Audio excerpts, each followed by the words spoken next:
What up, folks? What's going on? Welcome to episode number 70 of the Spun Today podcast. I'm your host, Tony Ortiz. Thank you very much for listening. In this episode, I speak about how great of an era we're in for stand-up comedy. I recently watched Jim Norton's Mouthful of Shame, Dave Chappell's Collection 1 and 2, I believe that's what they're called, Mike Birbiglia's Thank God for Jokes, Amy Schumer's The Leather Special, and Jerrod Carmichael's Love at the Store. I revisit the book I'm currently reading, The Magic of Thinking Big, which I spoke about in the last episode. And I speak about training for the 5-borough cycling marathon, as well as building a PVC fence with my brother. Lastly, I read the Spun Today questionnaire response filled out by fellow writer Elaine Miss Montana Almonte. Alright, folks, if any of that is stuff that you think you might be interested in, obviously stick around. I'm trying to squeeze in at least half of this recording in the morning before work, and then whatever I can't get to by the time I need to start getting ready to go to work, I'll finish off later on in the day. It's been a pretty busy week, so I wasn't able to record this weekend. And today is Wednesday, actually. So you guys will be hearing this shit tomorrow.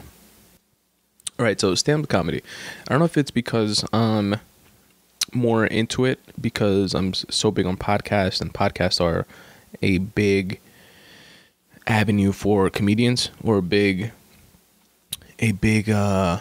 comedians have a very big footprint on podcasts. I think they've been a large part of what has driven the popularity behind them, and they use it as part of their business model for, if you want to call that business model, for stand-up comedy. The idea being that you create a cult following by having a podcast, like I have you half a dozen listeners, for example, and they are the same group of people that go to your stand-up shows, and it snowballs from there. Back in the day, before podcasts, the way that comedians would advertise their gigs while they're touring the country and stuff like that is by doing morning radio. And podcasts have, at least the popular ones, have since blown that out of the water, and the necessity to do that, those 4, 5, 6 a.m. Morning radio shows to promote their gigs, they just mention it on their podcast. And then you obviously have social media and the whole nine. Technology has facilitated a lot of things, but podcasts are definitely a big part of that equation for them. So I don't know if it's by virtue of the fact that I'm so into podcasts that I listen to so many different comedians, either on podcasts that I listen to, or I listen to their own podcasts that they have, like the Joe Rogan Experience, like Ari Shaffir's Skeptic Tank, like Duncan Trussell's Family Hour, like Joey Diaz's The Church of What's Happening Now, like Steve Simone's Good Times, and so on and so forth. And a lot of these comics, obviously they're friends with other comics, they work within the same world, and they interview a bunch of comics. So I hear about specials that are coming out and stuff like that, and I watch them. If it's a comic that I like, or they sound like they have an interesting point of view. I like watching stand-up comedy. It's a dope pastime. And since the last recording, I've seen a bunch of them. But anyway, I don't know if it's by virtue of, like I was saying, of the fact that I listen to so many podcasts that I'm so much more into stand-up comedy now, or if it's just that it's so much better now. And I think that's actually part of it. Not necessarily that it wasn't as good back in the day, because my all-time favorite comic is George Carlin. Obviously, Richard Pryor is a very high regard, and the Eddie Murphys, and the Bill Hickses, and Sam Kinnisons. The list goes on and on and on, right? There's always people pushing it. There's always people doing things at a higher level. And now the only difference, at least to me, and again, I'm just a comedy fan. I'm not a comedic historian, so don't take my word for it. Just take it with a grain of salt. But for me, the way it seems is that Now there's so many people pushing it, but there's so many more like really good comics, because all the comics that were coming up that were inspired by all these guys are more plentiful. You know, they're now like deep in the trenches of comedy. Like Jim Norton, for example, which is like a 25-year comic now. You know, like he has to be good no matter how bad he is. Well, you know, maybe not, but after 25 years of doing something, you're going to be pretty fucking proficient at it at the very least, I think. As long as, you know, you've had that stick-to-itiveness and you stuck with it and you grinded it out and you actually worked at it. Stay tuned for the award-winning Pulitzer Prize, New York Times best-selling, Amazon bestseller novel by Tony Ortiz in about 2045. Let me stop. But you have all these comics that are like deep into it, and that were all like inspired by that older generation or older school of comics. And then things like podcasts and technology have just facilitated the grind a bit.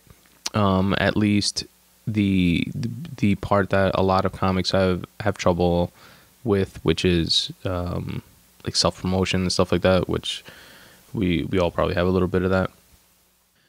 And, you know, they don't have to worry about doing all that type of shit. So, but they still, you know, bust their asses. Like, comics are really hardworking people. Like, which is weird, probably for a comic to hear, because from a comic's perspective, I believe that they don't think they're as hardworking in terms of what us civilians consider hard work, which is waking up early in the morning to go to work. If you have a hobby, waking up that much more earlier to work on that hobby a bit, and then go to work. You know, deal with an hour or two of commuting to work at a job that you don't love, then deal with another hour and a half of commuting on the way back, etc., etc. Versus that portion of it, which is for a comic, you know, waking up at 10, 11, noon every day, not having to wake up for a day job if they are successful enough at stand-up comedy, if they put in, you know, their 5 to 10 years or whatever it is, on average, to be able to live off of their stand-up comedy, or at least pay their bills a bit. And so in that sense, it's not as hard, but then, you know, they're flying, you know, 300 days a year, traveling the country, touring, doing gigs, doing road gigs, doing multiple spots a night, working Friday, Saturday, Sunday nights, you know, during the week, you know, doing their like workout spots and stuff like that. And, you know, it's a grind. It's definitely a fucking grind. It's a hard ass fucking job, in my opinion. And again, that comes from somebody who's never done stand-up comedy a day in his life and hates the idea of like public speaking and stuff like that. So definitely take that with a grain of salt. But whatever, that's my take on it as a fan and from the outside looking in. So that said, I saw Jim Norton's special, Mouthful of Shame. And like I said, Jim Norton's a long time, 20 or 25 year comic. His style of comedy, the way I would describe it is I want to say raunchy, but I don't think, like, I would consider like a Joey Diaz more raunchy and gregarious, but Jim Norton is like filthy. I think that's an appropriate way to couch his style of comedy. Like, he speaks about being into like trannies and just being a pervert generally, and like that's like the stuff that he's like known for or whatever. He has a very famous radio show or was on it for years, the Opie and Anthony show, and on Sirius. And since then, when one of the main co-hosts, Anthony Cumia, got into a spat on with a lady in Times Square, actually, and he started tweeting about it, and people were saying that he's racist because she was like a black lady, and he was just speaking about how she attacked him, and, you know, he said some questionable shit. Pretty much Sirius canned him, and then it was Opie from Opie and Anthony with Jim Norton. They continued the show, I believe, for a year maybe or something like that. And since then, now Jim is doing a different show, and as well as a podcast that he does with Matt Serra from the UFC, because Jim Norton's also into like UFC and stuff like that. And they it's actually a podcast that's within the UFC umbrella, like the official umbrella, like UFC puts it out, or like produces it or whatever, which is pretty dope. Again, to have these like big entities starting to follow the trend, but not fucking with it to the point of how like station heads fuck with TV shows and stuff like that for like major networks. They just put up the dollars and let the podcast be what they are, which is why they have such an allure, because there's no rules, because it's do whatever you feel, do whatever you like, do whatever it is that you're into, and people that are into the same type of shit that you're into will gravitate towards you eventually. Or you realize that you're pretty fucking eclectic and into fucking odd shit that nobody likes. One of the two. But yeah, Jim Norton, he's a funny fuck. He's a very polished, very, very poised within his craft, and I had a good time watching the special. Dave Chappell's Collection 1 and 2. I believe those are the official names for it. Like, for example, Jim Norton's was Mouthful of Shame. Dave Chappelle has a 3 comedy special contract with Netflix. Jim Norton's special is also on Netflix, by the way, if anybody wants to check it out. But Dave Chappelle has a 3 stand-up contract with Netflix for $60 million, if I'm not mistaken. And for those of you that remember, about a decade ago, Dave Chappelle walked away from one of the most popular sketch shows in TV history, I believe, from Comedy Central.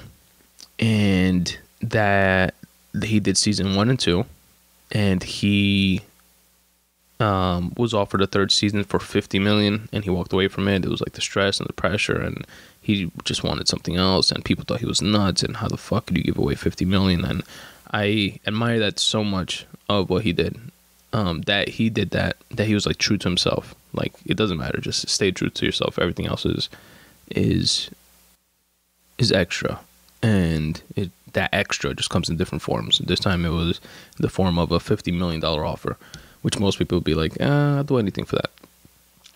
And I've seen a few interviews with him where he clarifies like why he did it and stuff like that, and maybe I'll link to like a good one in the episode notes, so you guys can get an idea for that. Let me jot that down, actually. And it's almost as if the universe, you know, karma or whatever you want to call it,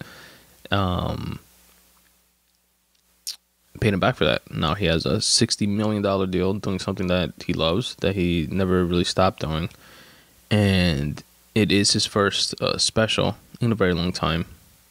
But he was still touring. He was still doing like random shows like in the park and stuff like that with like a loudspeaker and stuff like that. He took a bit of a hiatus after he left the Comedy Central show in about a decade ago, and he went to like South Africa for some time. and during that time, like, he didn't do stand-up comedy for a while.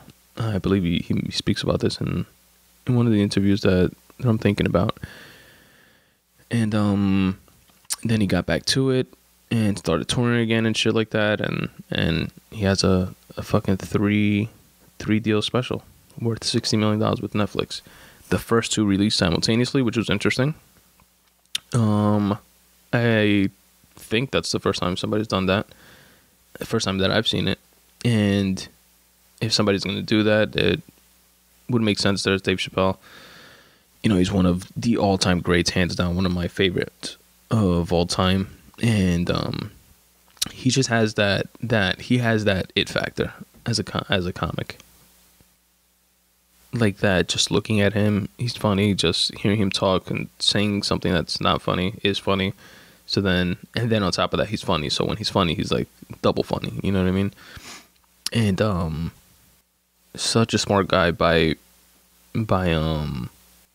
basing that on different interviews, as well as the interviews of other comics that I consider to be like highly intelligent people. Maybe not across the board, but I just like the mind of a comedian, like the way their mind works, the way they see things, the way they're able to see things at different angles. I appreciate that. Like I that's another reason why I gravitate towards stand-up comedy, because like their takes and on things, and it's all about the angles. It's all about like the way they approach a topic. That's dope and fascinating to me, and I like to see that from comics. And Dave Chappelle is one of the best at doing that, taking you down unexpected twists and turns and making it entertaining and funny all at the same time. But yeah, he released these two specials at the same time. Maybe it was, catch up kind of in a way, since he hasn't released one in a long time, or just to get two out of the way and focus that much more on the third that he has on the contract with Netflix. And who knows? But the first one was fucking hilarious. I really enjoyed it. I enjoyed the first one more than the second one. But the second one was super funny as well, because it's Dave Chappelle. So even if it was bad, which it was not, I'm not saying it was bad, but even if it was bad, it would still be good because it's Dave Chappelle type of thing. But this one is legitimately good as well, the second one. But the first one, to me, was my favorite, and I've heard the same thing from a couple different people. So definitely check it out. I believe it's on Netflix, obviously. I believe it's just called Collection 1 and Collection 2. If whatever, you just search Dave Chappelle's name, it'll pop up. The next stand-up special that I saw was Mike Birbiglia's Thank God for Jokes. Now, Mike Birbiglia is a cool cat. I've heard him on several podcasts. Back when he was promoting his movie Sleepwalk With Me.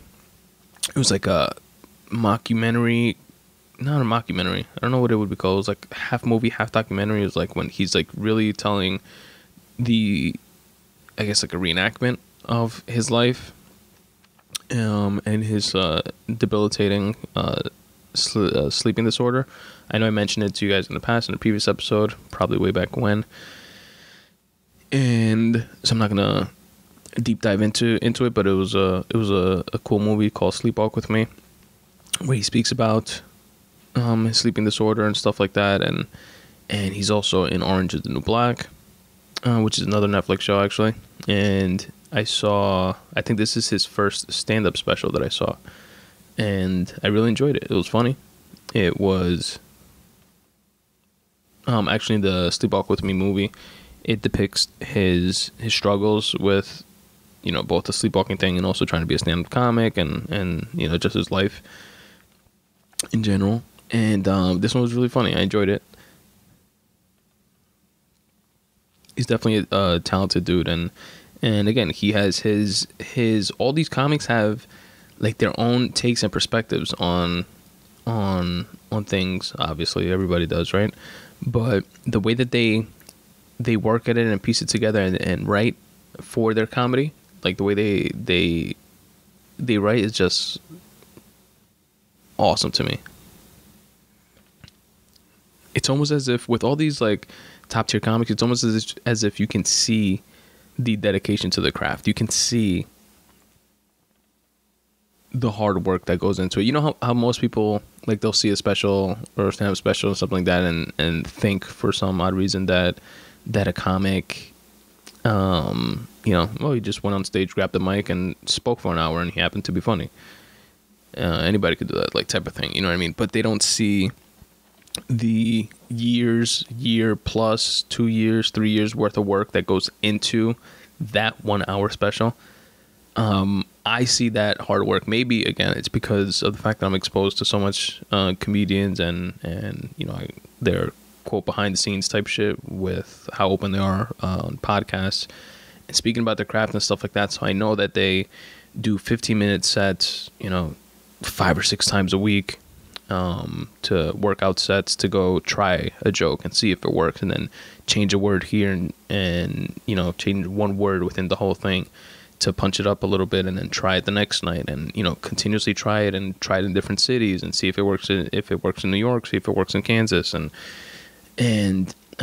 stuff like that. And you know, write for hours on end when they are writing their actual material, and just working on it and tweaking it, and for like a year or 2 years, and to then polish and put together this stand-up special that you're enjoying, that some people take for granted as, oh, it's just an hour's worth of talking.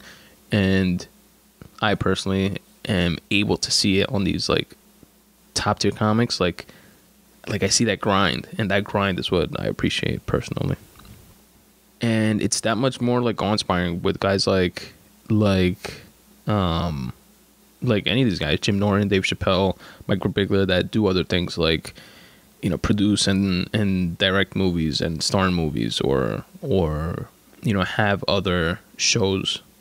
You know, it's not just stand-up. One of the most prolific at doing other shit is like a Joe Rogan, who's a UFC commentator. He's you know, a husband and a father who's supposedly, by all accounts and purposes, always there for his kids and family, and always with them, no matter how much shit he has going on. He's a UFC commentator, probably the best MMA commentator ever of all time. Definitely a pioneer of the sport. He was on a couple of TV shows that went into syndication. He has one of the best podcasts on the net that he produces, you know, 2 to 4 episodes per week, each of which is 3 hours long. He's a hunter, a martial artist. He, you know, like, he does mad shit, and still, you know, hones his comedy craft. It's just fucking inspiring. Meet people like that grind like that. And what else? We have Amy Schumer's The Leather Special. I've seen a couple of other probably all of Amy Schumer's like specials. I've enjoyed all of them, even like that big controversial one, which was the one before this one, if I'm not mistaken, where she was accused of joke stealing. And like when that special came out, as well as like through her show, you know, I've gone into this in the past, so I'm not gonna delve on it, but her sketch, she has a sketch show inside Amy Schumer, and you know, there's a bunch of other comics that write on the show, and a bunch of other people in general that write on the show.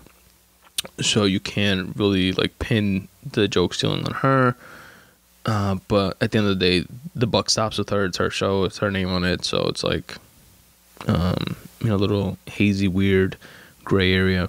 And then, well, like with the stand-up comedy, there were like bits that were eerily similar to like a Patrice O'Neal's and stuff like that, and very questionable. So, but she never struck me as I don't know, like I don't see that intentional. I could be naive, you know, maybe fucking fame got to her head and she wanted to like live up to something, but because she got like so famous so quick. And but she was definitely obviously like talented before that. So I don't know. I just personally never saw it as, I never pegged her as like a joke thief, and I guess the jury's still out, but you know, she's still grinding. That part I appreciate the most out of her special. Because again, I've seen all her specials, and they were all really good, really funny, really enjoyed them. This last one I think was a little weaker to me, but what I do appreciate so much more from the special, besides like the content of the special itself, is that she was able to like grind past that controversy, very, very big controversy. It's like the worst thing you could do is label a comic as a joke thief or something like that. And she's gotten through that and put out another special. She's still working, you know, she still has her show, still grinding. So I appreciate that grind. Jury's still out on all the other shit. And the special was okay. And lastly, in terms of the stand-up, Jerrod Carmichael's Love at the Store. Jerrod Carmichael's is another one of the like up-and-coming comics who's been doing it. I don't know exactly for how long. I want to say 5 to 10 years, like within that range. He's a younger dude. Heard him on, I believe, Mark Maron's podcast. I'm promoting this special, and it was really good, really funny. He's like one of those like Pete Davidson type comics that I've spoken about in the past. That, you know, he's a younger up and coming comic, but that has the work ethic of these older comics, and is willing to put in the work and grind, and just has a fresher, you know, younger, maybe not fresher, but just like a younger mentality or a different point of view, you know, coupled with that that work ethic that's so necessary within this field and probably any field. But I like that. I like the fact that he filmed it at the Comedy Store, similar to how Ari Shaffir did. You know, the Comedy Store is like the mecca of stand-up comedy. And what else? And it was on HBO. He actually like broke the whole like Netflix CISO type mold and did an HBO special, which it must be on a bucket list. Like if I was a comic, I would want an HBO special. I would want a Comedy Central special, and then obviously Netflix and stuff like that, because they're big into promoting stand-up comedy right now. But to me, it would seem like as a wannabe writer, I want to have a New York Times bestseller. You know, even though like that doesn't mean much, and there's ways to. I mean, not that it doesn't mean much; it would mean a lot. But New York Times, holler at me. But it's not like, oh, you have a New York Times bestseller, you're, you know, retired millionaire or something like that. Like, I think it's a couple thousand books that you have to sell, and it just has to be within like publishing week or something like that. Like with, I don't know the exact numbers or like the algorithm that they use, but you know, it's like, for the sake of conversation, you know, sell 2,000 books within the first release week or something like that, and then you make the New York Times bestseller list. But there's issues with them not recognizing ebook format currently. It's just like hard copy shit. So I guess that's where the difficulty that comes in a lot. But then, you know, you could be in Amazon, on the Amazon bestseller list and stuff like that. But anyway, point is, if I was a comic, I would want an HBO special, and he definitely checked that off his bucket list, and it was funny as hell. Jerrod Carmichael, I appreciate his style, and he has like a very smooth kind of, which a lot of comics have, but I think he has it in spades. He has like a smooth, I don't give a fuck, I'm gonna do this my way, and it's gonna work my way eventually, and if it doesn't, whatever, it's still my way type of attitude or approach to comedy. At least that's what I like got from it. And I actually featured the episode, I believe it was WTF, but I actually featured the episode in the Midday Monday Boost Letter as a podcast of the week, because there was some like dope creative shit that he mentioned within that episode. And if you guys want to check it out, feel free to go to spuntoday.com/subscribe, and there you can see like a history of previous of my newsletters, and you know, you can check out, like I write a little blurb whenever I recommend a podcast or a video or whatever in my weekly newsletter, and let you guys know like what resonated with me and why I liked it and why I'm saying that you guys should check it out. So definitely check that out for more on that. And also, by the way, subscribe to the Midday Monday Boost Letter at spuntoday.com/subscribe. But yeah, he's like a creative and has that work ethic behind him. So I think he, like a Pete Davidson, would be a comic that's going to be in it for the long haul. And that's it with all the stand-up comedy shit that I wanted to speak about. And I got to get ready for work. So upon my return, I'll finish this shit off. All right, speak to you guys in a bit. And I'm back from a long days of work. And I feel like a fat fuck because I just had some Chinese food for dinner. But such is life, right? I need to indulge a bit. Or in my case a lot, but... Alrighty, let's continue this thing.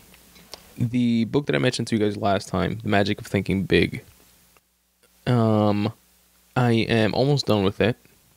And I have a follow-up to it. I still personally feel the same way towards it in terms of I feel the concepts from it are either known or like I feel that I don't want to say that they were like duh, but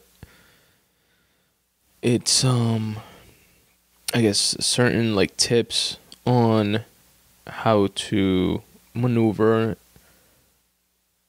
and act and take advantage of opportunities and stuff like that within the workplace, and other concepts which are common throughout the book have to do with going for, like chasing your dreams and, going for what you want type of thing.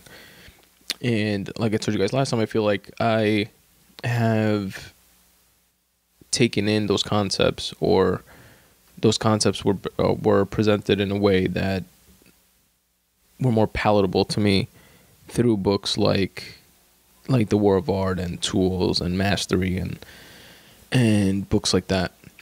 But what I realized also is that, like, I was wondering why I feel that way. I was like, playing devil's advocate with myself, like questioning it.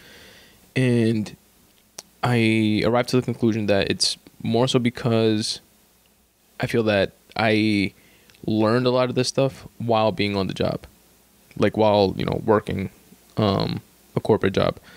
And like the place that I've been at now for 7 years, prior to that I worked at like little mom and pop real estate and mortgage shops, and then for years, and then prior to that at as a busboy and waiter and bartender, like throughout like high school and early college. So it is my first corporate job, but I've been there for 7 years already. And I feel like a lot of this stuff, again, like I picked up by, being on the job. So that said, it's not as palatable to me this time around, certain concepts, because I lean more towards, grasping certain things from the creative side, because I guess that's where like my interest is. And however, if I had read this book prior to starting like my first corporate job, then I think it would have been much more beneficial. That said, for anybody that is has just started, or maybe a year or two into their first corporate gig, and or is about to like embark on that fucking rat race, you definitely may find this read useful. So I just wanted to give that a bit of follow-up to it for anyone that may be interested. And the book again is called The Magic of Thinking Big by David Schwartz. All right, I've been training for the 5-boro bike ride to balance out my Chinese food eating habits. So I'm not the healthiest person in the world, obviously. I've told you guys I have fucking high blood pressure now and shit like that at fucking 33 that I'm going to be in about a week.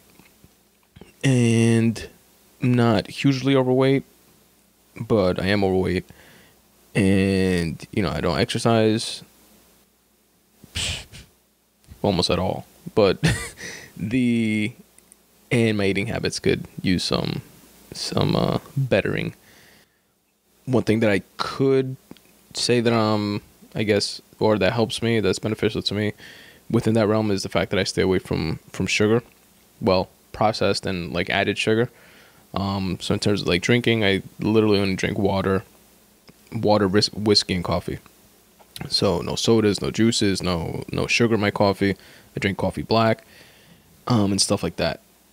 But I do eat, like I would eat like breakfast cereals and from time to time, and like cookies and like shit like that. So I definitely do get my sugar that way, and carbs eventually break down into sugars.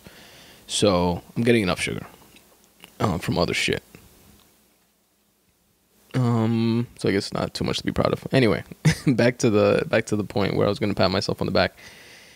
So I do the 5 borough bike ride, which I do once a year, and I've mentioned it to you guys in the past. We skipped doing it last year because my boy Pablo backed out like a bitch, and I'm gonna call him out on it because it was bad form. But we're back on track to do it this year, and in all fairness, he's the one that pushed me to do it every other one of the years that we've done it, which is going on 5 now. I think this will be the 5th one, or the 4th one. I think the 5th one.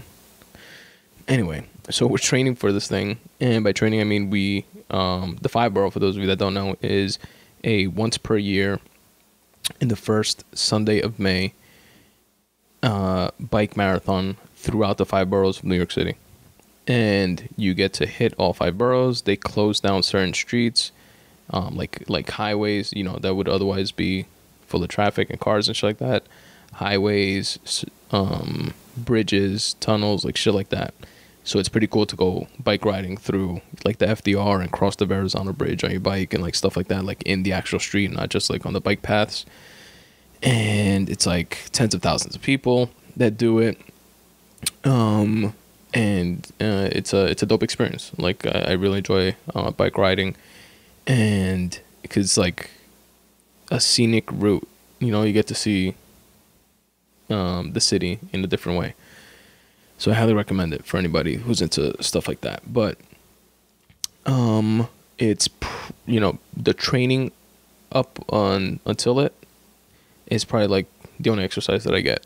And the marathon is like 45 miles via bike, so it's not like chump change, like a small little undertaking. But there's also like century marathons, which are literally like 100-mile fucking bike marathons, and like cross country shit, and sycophant shit. That people that do that probably look at the 5 borough like whatever. I do that before breakfast type of thing. But for me, that's my fucking big deal thing. There are also people that look at it like, I can't bike half a mile. So whatever. Anyway, so we're training for it now, currently.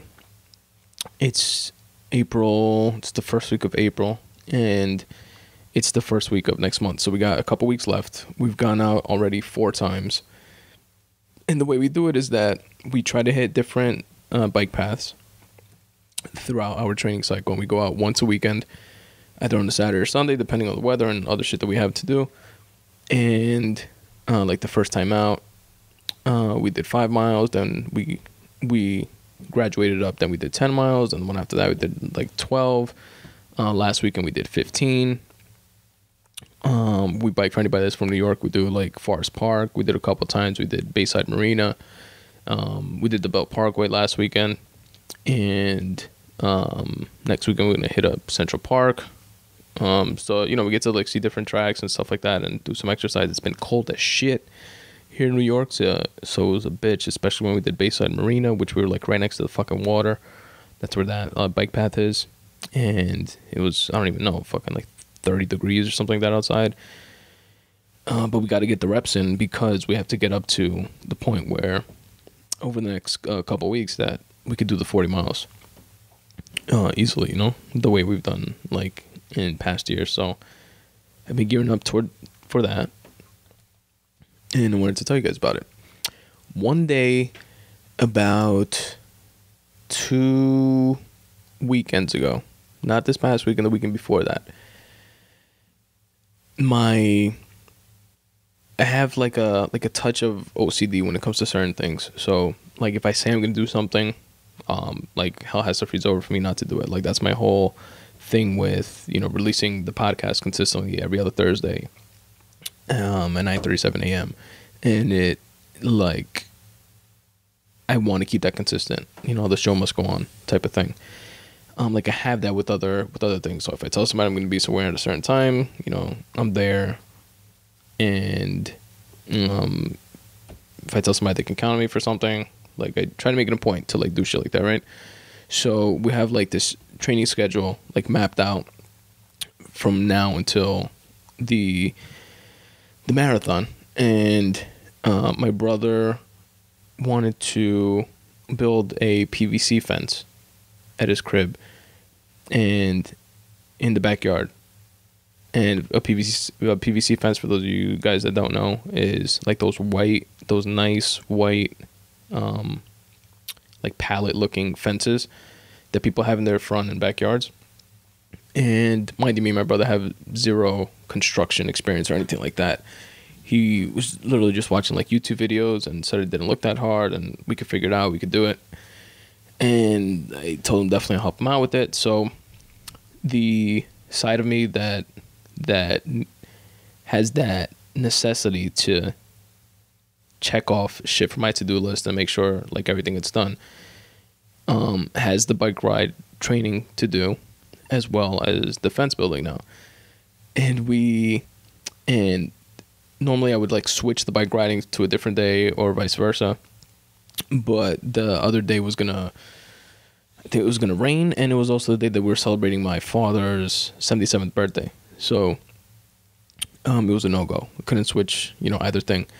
So both had to happen in the day. So I woke up extra early. Normally I go like around 10 or 11 o'clock for the bike ride training, and I woke up like at 7. And that's the weekend that I did like 12 miles in Forest Park, and then I was done and at my brother's crib by, I want to say like 10:30, or definitely before 11, maybe like 10:15, 10:30, around there. And we did from, like 10:30 I was there. We did from 10:30, we worked on this fence, and it was a long, grueling day, especially coming off of a 12-mile bike run. And it was a lot to do, because he had a old chain link fence, and he did most of like ripping all that shit down. There was still some parts that we had to take down, which we did. Then there, pretty much wherever we were going to put up the fence, it was dirt, and the cement wasn't too close by, but in some cases it did like overlap, and we had to do a little breaking of that, or like rocks that we dug up. So we were using a shovel.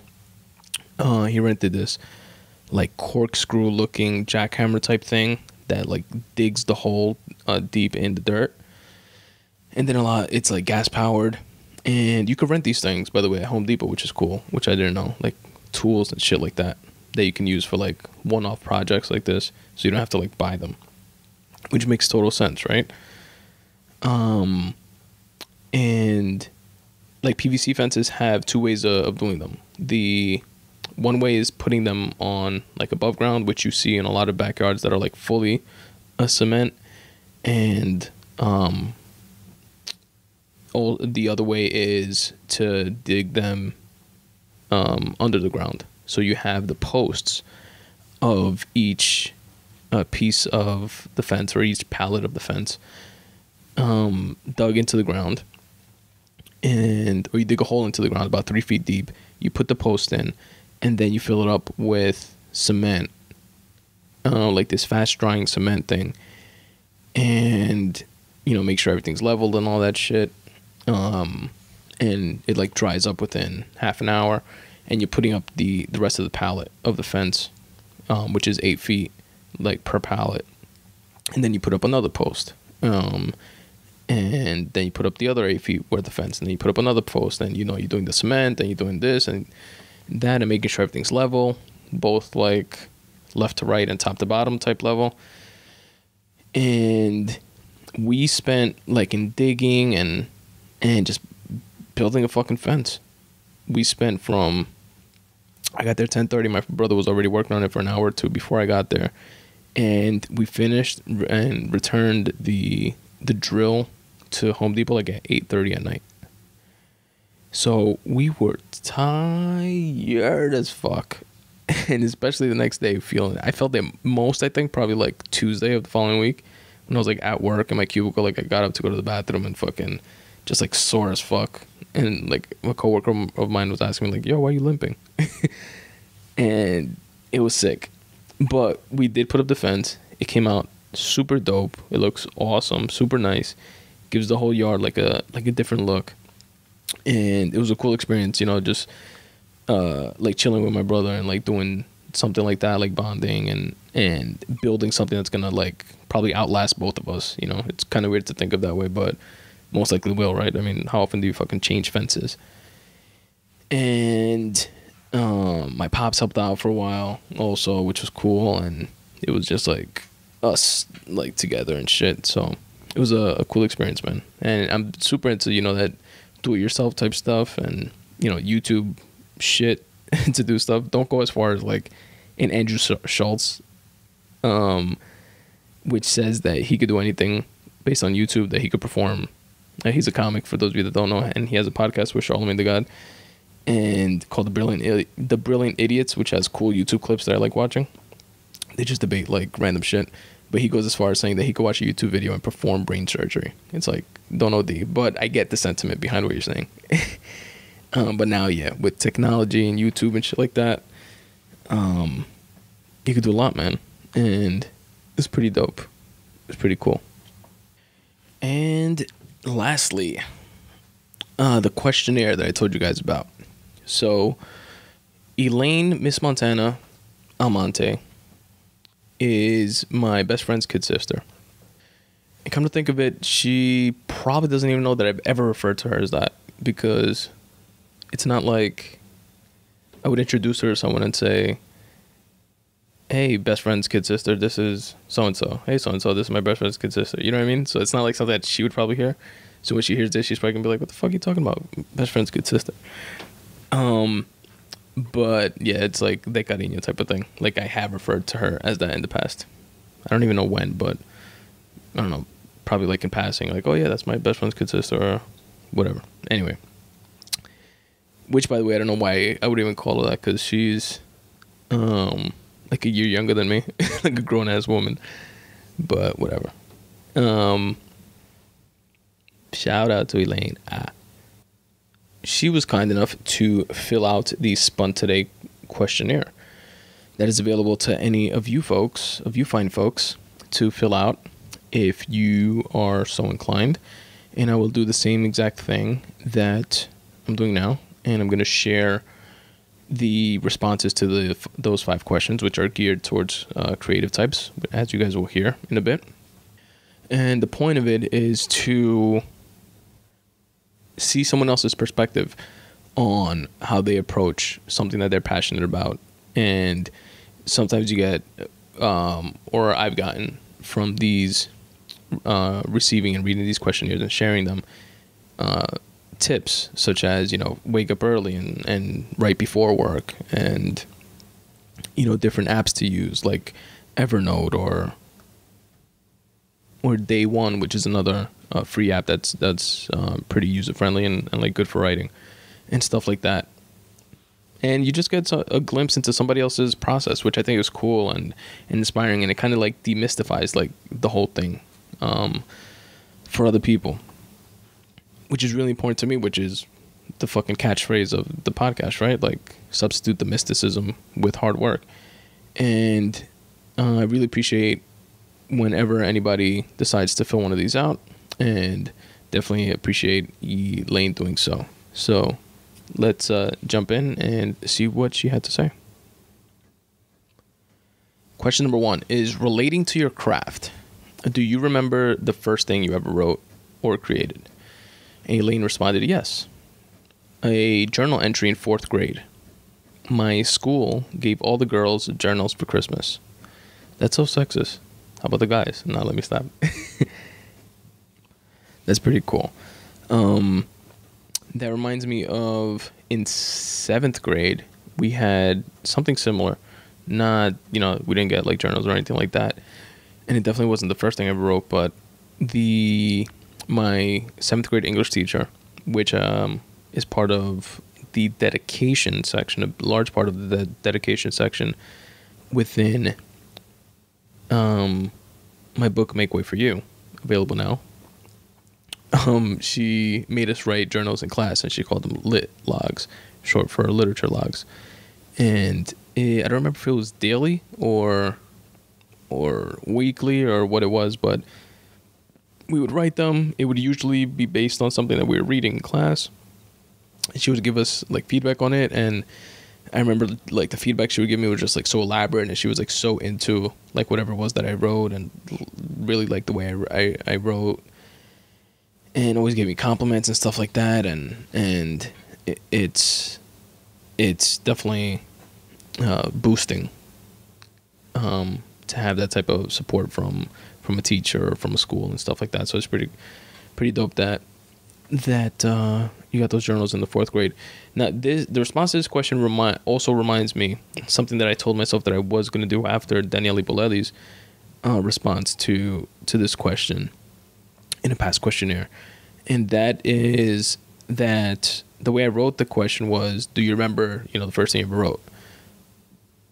My assumption was in crafting that question, which clearly hasn't like permeated, is that people would say, oh yes, and what I wrote was blah blah blah, because I would love to hear that part of it. So Elaine, tell me if you remember what it was they wrote. Hit me up and let me know.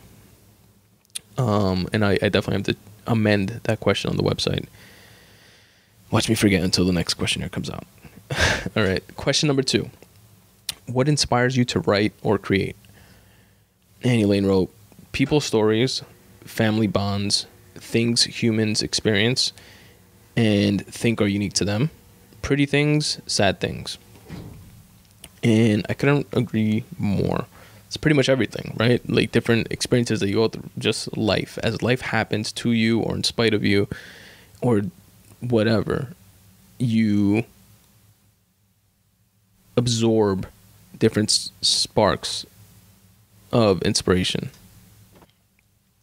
I feel like that's common in any writer that I've like followed or heard of in interviews and stuff like that. Their mind is always on in that way. It's always receptive to the type of input that would spark an idea or inspiration. So they tend to get it from anything, from the way the plate was, almost fell off the edge of the table, or how angry the guy was in the train that was complaining about the train being stalled, or how happy the little kid seemed that, was walking down the hallway, like anything. I like the whole things humans experience. Are you a humanist, Miss Montana? What about Shady? What about his experiences? No, let me stop. Question 3. What is a hobby that you have that is unrelated to your craft? Elaine wrote decorating, creating dessert tables for parties with specific themes. I also like to watch Luke Cage, Iron First. Is it Iron First or Iron Fist? Iron First. The Boondocks, Family Guy, and The Magicians. I know Elaine was into decorating. I didn't know she was into the whole creating dessert tables for parties and stuff like that, which is pretty cool because actually my sister-in-law is into that type of shit too. I think you guys have met before. But yeah, she's like heavy into that now. So it'd be cool to like connect you two, I guess. And she's learning how to make like Dominican cakes and all types of shit like that. The decorating, if I'm not mistaken, Elaine decorated for her father's retirement dinner that we all went to, which was dope, and everything was beautifully done and very, very tasteful, very elegant and modern / bohemian-y type of thing. So it's really cool. It's like a different type of creative outlet. That's not just watching TV like everything else here on the list. Luke Cage, I heard is dope. I heard it's good, and I gotta check that out. I haven't heard of any of the other ones. I think I've heard of the Boondocks, but I'm not sure what that is. Family Guy, obviously, I know what that is. I watch it sometimes too. My wife is into that. And yeah, I haven't heard of the other ones. All right, next. How do you get yourself to sit down and do your work when you're not motivated to? And Elaine responded, I don't. Herein lies my issue. And this is something, as she knows, that I've busted her chops about in the past. Not that I'm on some fucking trying to sound like preachy or like be on my high horse, like, oh, I write and I'm the most consistent person ever and blah blah blah, because I'm far from it. If you guys saw I tweet out and post on my Patreon page the amount that I write per month. So I have a calendar right above my computer here, and for every day I had to put a check mark or an X mark. All the check marks represent days that I've written. All the X marks represent the days that I did not write. And I keep a ongoing tally. I've been doing this for about a year and a half. For every month, or probably 2 years, for every month I have like an Excel spreadsheet, and I have everything like mapped out and broken down into percentages. And last month I wrote, and I'll give you guys an exact number, on only 12 of the 31 days in March. So 12 days I wrote, 19 days I did not. That is a 38.7% completion rate in terms of the goal of, trying to write every day. And so I'm far from perfect. So I'm definitely not coming from that type of, do what I do type of thing. But I do get on her about it because, like, we've spoken about writing a lot in the past, and Elaine's probably like one of the first people to ever like read anything that I wrote. And I remember we used to give each other like little writing assignments, which was really cool for just to like exercise your writing muscle chops. Just give yourselves like a task, like a topic to write about, and just write like little paragraphs or a short story or whatever. Like I remember a cool one that she gave me was, look at somebody on the train when you're commuting to work tomorrow and write something about them. Like write, what you think their life is about or where they're going or whatever. And I wrote like a mini short story about this kid that I saw on the train that looked like young, probably like fresh out of high school or maybe college, and he had like a suit on and he looked nervous. And I wrote this like whole little short story about him going to his first job interview and being nervous about it, and how he was like all in his head and didn't even notice the girl next to him that was trying to flirt with him. And like I made all this stuff up, but it like exercised that like writing muscle, you know what I mean? So we used to do like shit like that, and like email it to each other and comment on each other's stuff, and I really, really like Elaine's writing. I really enjoyed it, which is why I like tell her to write more often and stuff like that.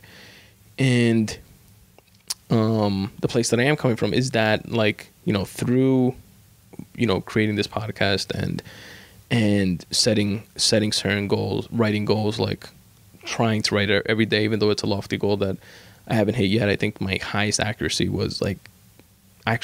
percentage was like 70 something percent of the days that I actually wrote within a given month. But just like setting those certain goals, it's kind of like the whole aim for the moon, and if you miss, you land amongst the stars type of thing. It's like you're taking steps in the direction, at least. You're not just not writing at all. And you have to make certain like practical tweaks, I feel, that definitely come in handy. And what came in handy for me when I was, struggling, trying to like either wait for inspiration to hit me to write, which never happened, and then, writing at night when I was also trying to, which I did for a long time, like just staying up late at like until like 1, 2, 3 in the morning and writing. And then I would feel the repercussions of that the next day, and I'd be just like even more grouchy than I normally am with my fucking like grouchy persona, and just like out of it and not feeling well and like stuff like that. And then I got the tip of another writer that filled out this questionnaire in the past, and he was like, that he wakes up at 5:30 in the morning. You know, he has a regular 9 to 5 day job. He wakes up at 5:30 in the morning, writes for an hour or two, and doing that for, you know, a couple years at a time, and like in a dedicated way, he like self-published like 2 or 3 novels or something like that.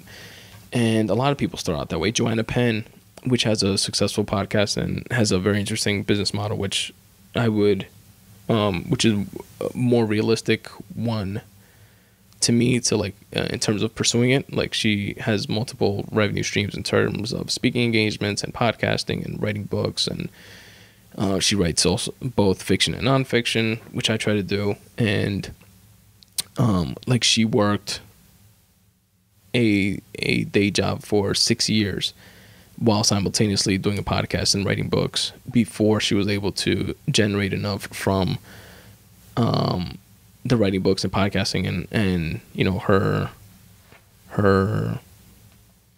authorpreneur, I think it is that she calls it, or some like marketing word like that, before she was able to like quit her job and just live off of that like full time. And then eventually her husband was able to quit his job and help her with her business. And it's something that snowballs over time, or that could snowball over time, but it definitely won't if you just don't like put in that work or make that decision. And it was like probably one of the hardest decisions, like, for my lazy ass, because I can't wake up for shit in the mornings at all, especially while I was in that rut of, you know, going to sleep mad late. If I'm going to sleep like at 2-3 in the morning, like trying to writing, and then trying to make that switch to, okay, tomorrow I'll wake up at 5:30, and then from there I'll start. And it's like, nah, shit won't happen that way. Like, I had to spend a couple weeks of like forcing myself, because then I'm like wired at night and I can't like go to sleep that easily. So it took like weeks of like trying to force myself to go to sleep at 12, and then 11, and then 10, and then between 10 and 11, to then when I wake up at 5:30, which I do now, it doesn't impact me as much. And then then you kind of like flip it a little bit. You wake up that early, you do some writing, you know, it could be half an hour, it could be 45 minutes, an hour, like whatever. It doesn't have to be like you need 5 hours before work or something, you know, just something. And just let it snowball. And then by the time the next day comes around and it is 10, 11 o'clock at night, you're like naturally tired and you want to go to bed anyway, you know what I mean? And if that type of thing doesn't work for you, then figure out we all have 24 hours in the day, right? We all have different responsibilities, family responsibilities, work responsibilities, and other people are able to get it done. So, which means that you can too. Like, nobody's situation is completely unique in the sense that they can't, you know, schedule their time in a way that would benefit them. You could block out for yourself, you know, 30 minutes a day, or 30 minutes 5 days a week, or whatever it is, even if it's on a Saturday. Okay, let's say Saturdays you sleep in or something and wake up at 11, wake up at 10:30 and write for half an hour. Or Sundays, or, you know, whatever, Sunday nights between 7 and 8, you know, cut out, you know, give up fucking Iron First. It sounds whack anyway. Give that one up and and write for an hour whenever you normally watch that shit. And like, you have to balance it that way.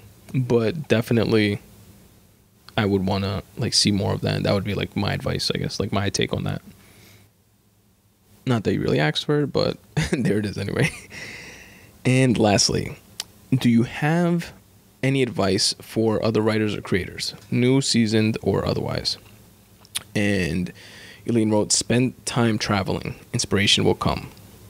I absolutely agree with the whole traveling thing. I think the more we experience and the more inputs we get, the better it is for us. It's like taking an ammunition that we use to like explode within our creative selves. The inspiration will come, I agree with, to a certain extent, but as long as we're not only waiting for inspiration to come, as I pointed out, like with the last question, it's kind of like we got to like meet it halfway type of thing. and don't just wait on it. And that's pretty much it. That is Elaine's feedback. Elaine Almonte, thank you again, Elo B, very, very much. Really appreciate it. And anybody else that wants to give some feedback on it, hit us up. You guys know how to reach me. And yeah, thanks again. Best friend's kid sister, aka Elaine, aka Cole, aka Miss Montana, aka aka what up though. Alright, that's enough. Well, folks, that wraps up episode number 70 of the Spun Today podcast. And I appreciate you guys taking the time to listen. If you want to stick around for a couple more minutes, I'll tell you guys how you can help support the podcast in a couple different ways.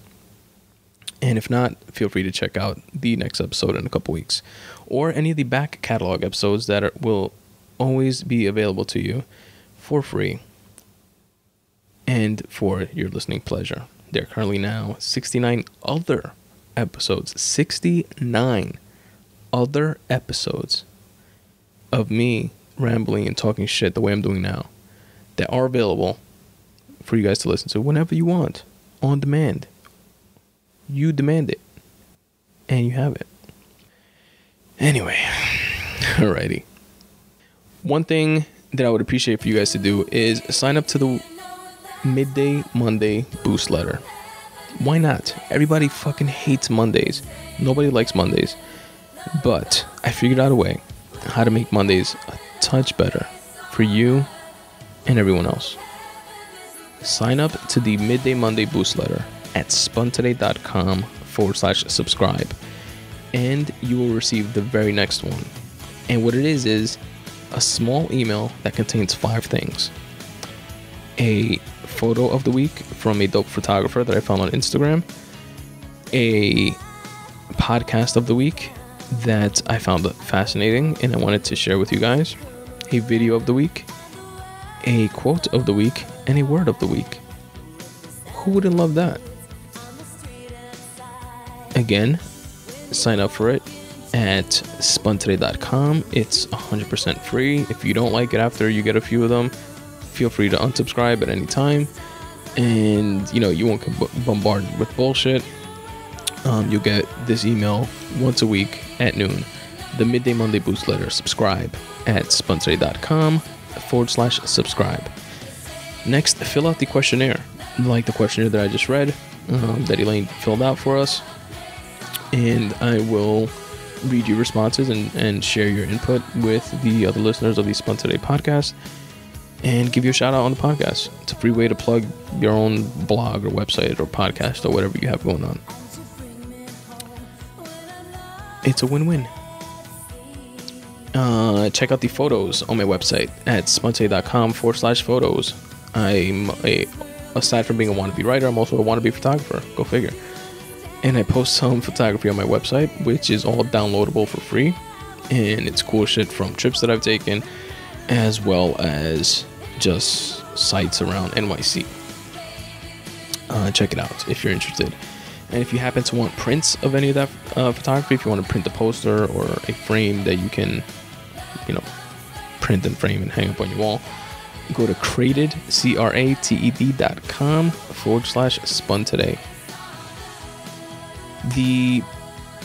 A big way that you can help support the podcast financially without it costing you a dime is to do the shopping that you normally do on Amazon, iTunes, etc., but do so by going to my affiliates page and using my Amazon banner. Now, what that is, for those of you that don't know, the way it works is you would go to my affiliate links page, which is at spuntoday.com/affiliate links, and there you're going to see an Amazon banner. It's going to, like a little Amazon advertisement looking thing, an iTunes one as well. And what you do is you click on the Amazon banner and it takes you to Amazon's website, same exact way as it would when you type out www.amazon.com, and then you do your shopping like you normally do. You add stuff to your cart and then purchase them, and Amazon gives me a cut or a percentage of whatever it is that you purchased, and it doesn't come out of your side. It doesn't increase your purchase price or anything like that. It's a cut from their end of the profits just for driving traffic towards their website. And it would not work, for example, if let's say you click on my Amazon banner and you have a whole bunch of stuff like in your cart because you've been saving it in your cart throughout the week, and then you purchase it. It won't work that way. So you have to go from my website, from my portal, and do your shopping from scratch. You can't be like storing shit in your cart and have it work. So that's the only thing, I guess, but whatever. If you shop on Amazon, you can do so and support the podcast at the same time, so why not? There within my affiliate links page, you'll also see, like I said, the iTunes banner works exactly the same way. Click on it, takes you to iTunes, buy your music, buy your iBooks, whatever it is that you do, and you can support the podcast in a very similar way. In my affiliate links page, you'll also find links to my viral style store where you can buy Spun Today mugs and Spun Today t-shirts that I've designed and put up. And what else? My Patreon page. If you guys check out my Patreon page, it's much more detailed than I'm going to be here, but pretty much go to patreon.com, patreon.com/Spun Today, or there on my affiliate links page, it will tell you what Patreon is and how it works. And pretty much it's you choosing to donate to the podcast, either $1 per show, $5 per show, $10 per show, whatever it is you want to donate per show. Which, for the record, I put out 2 shows per month, and that will help support the podcast, obviously, financially. And you get something back with every level or tier of donation that you choose to patron, whether it be a shout out on the podcast and a limited edition Spun Today bookmark, fancy, or unlimited free copies of books that I put out, digital copies of books that I put out, etc. So check it out. There's 4 different tiers of donations available, and it would be greatly appreciated. Another way that is paramount to anything else, probably, to help support the podcast is do so by rating and reviewing it. You guys listen, right? If you guys enjoy it, which I assume so if you continue listening to it, then rate and review it. Just fucking click rate and review. It's like literally right next to where you press play. I think on most like podcast apps, you could just click fucking rate and review, whatever, and review it. I'd appreciate it. It helps the podcast gain traction, and it helps other people find it, basically. The more people rate and review it, the more it rises in the ranks, and people notice it that much more, and you could put other people on. I'd appreciate it. Purchase my book, which is available. It's called Make Way for You. I mentioned it earlier. You can buy it in paperback format on Amazon, or you can purchase it wherever ebooks are sold, like Kindle, iBooks, etc. For more on that book and what it's about and what's in it and stuff like that, go to spuntoday.com/books and check it out for yourself. There's some free audio excerpts there that you can listen to with some cool, motivating like music in the background and shit like that, as well as the book blurb and stuff like that. You can find all that stuff there. Continue checking out the YouTube page, the spuntoday.com, the Spun Today YouTube page, rather, where you can listen to this podcast in segments, not just like in its entirety. You can listen to like little clips of it on there, and it's pretty cool. So check it out. They're probably more digestible that way for those of you that enjoy a smaller format. And the full episodes are also available on YouTube as well. So pick your poison, folks. Follow me on Twitter @SpunToday or on Instagram @SpunToday. Subscribe to the YouTube page that I just mentioned. I'd appreciate it. And like the Facebook fan page, facebook.com/SpunToday. And yeah, that's pretty much it. I'm done whoring myself out and doing the housekeeping here to keep the boat afloat. And with that said, folks, episode 70 of the Spun Today podcast is in the books. I'm your host, Tony Ortiz. And as always, substitute the mysticism with hard work and start taking steps in the general direction of your dreams. Thanks for listening.